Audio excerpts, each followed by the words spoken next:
Good morning from the Napa Valley. This is Anna Marie. I am here to show you what I just saw this morning up in the sky. I bet they're having fun today.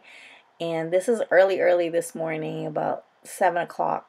So that's the time when these balloons go up in the sky and then they come down and they go all the way around.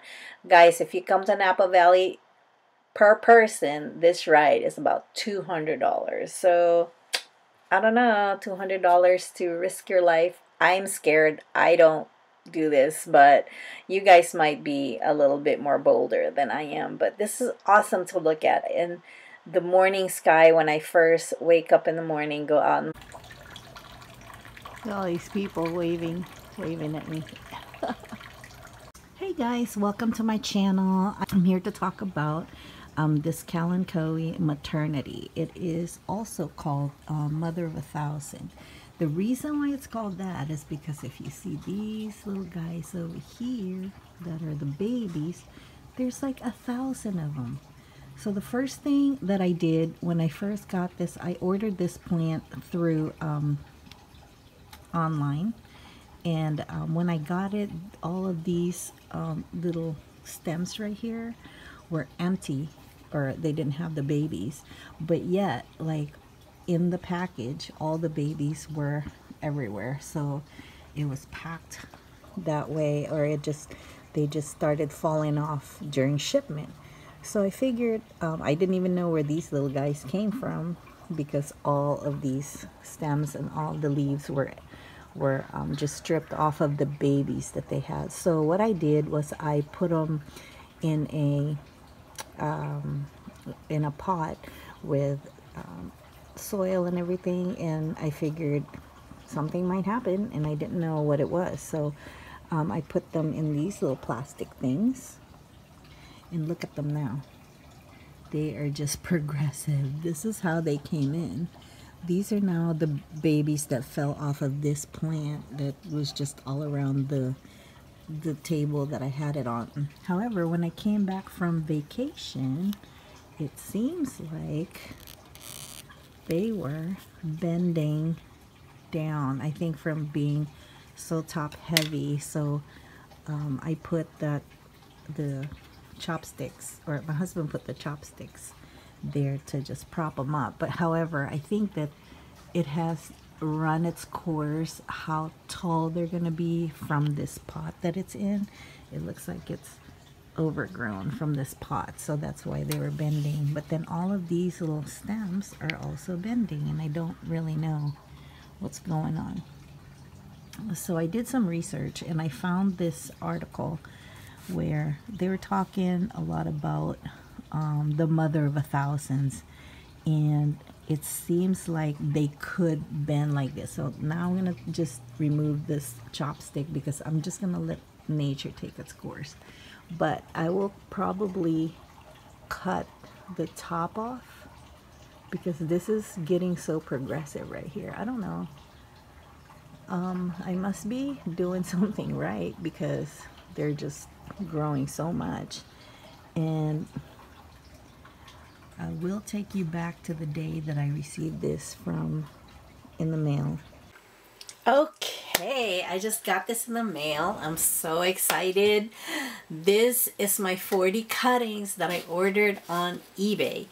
And it came in 2 boxes. This is the second box inside, and I promise you I did not peek before I made this video. So you and I are going to open it together just to see all the wonderful succulents. Okay, so it's so unusual to me. It's unusual to me. I haven't seen anything like this before. That's so pretty. Look at that. Look at the leaf. Oh. And the rest is, oh my goodness, I don't know what these little things are. But I'm going to plant it because it seems to have roots in the bottom. So now this is progressive right here. This is a growth just from when I received it. I think it's been 3 months, and because they're so cramped in this little space, I'm going to, oh, look at this one that's having babies already. That one's having a baby already. I'm gonna take a picture of it. Okay, so when I put this mother plant right by my other babies, this is what happened. It gave off a baby and it fell right into this little pot next to it. And now it's growing a lot higher than these guys. So now I'm realizing how cramped they are in this little space. So I'm going to have to repot them individually.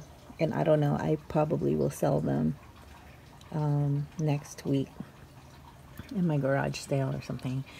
However, this plant right here, I read, is so progressive that it's going to, I got this article from some expert.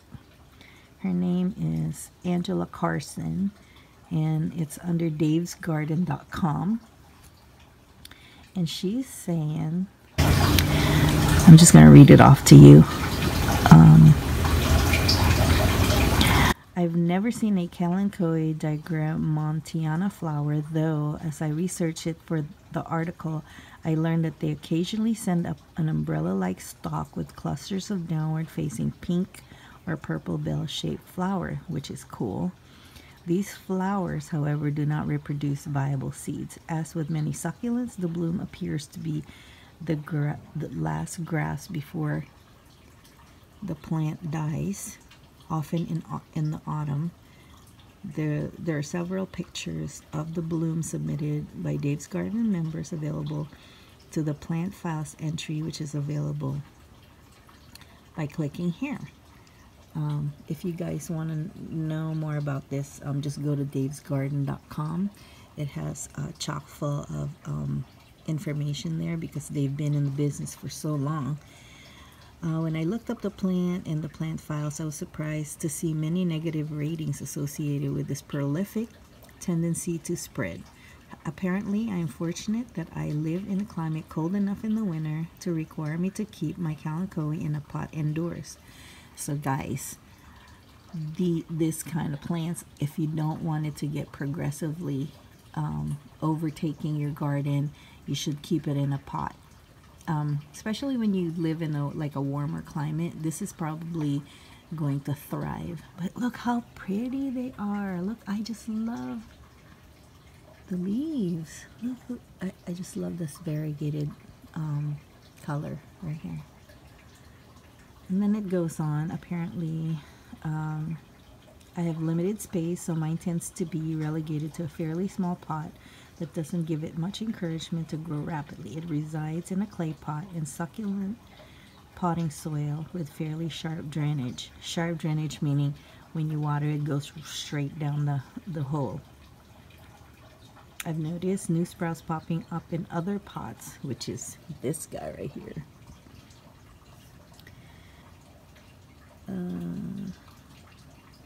It thrives without frequent watering, which makes it an easy house plant for a busy household like ours.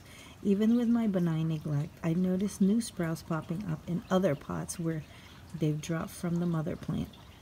I've had difficulty removing them from my beloved Christmas cactus and have since relocated the little offender to a location more removed from my favorite plants. Upon further research, I've learned that it not only colonizes the pots of other plants but also negatively affects their growth and can leave a residue in the soil that reduces the rate of growth of other plants. Oh my word. So what we need to do is really find a spot for these guys, because they grow up to 2 to 3 feet or maybe even more if it's in the right situation. So I think I have a perfect spot for it.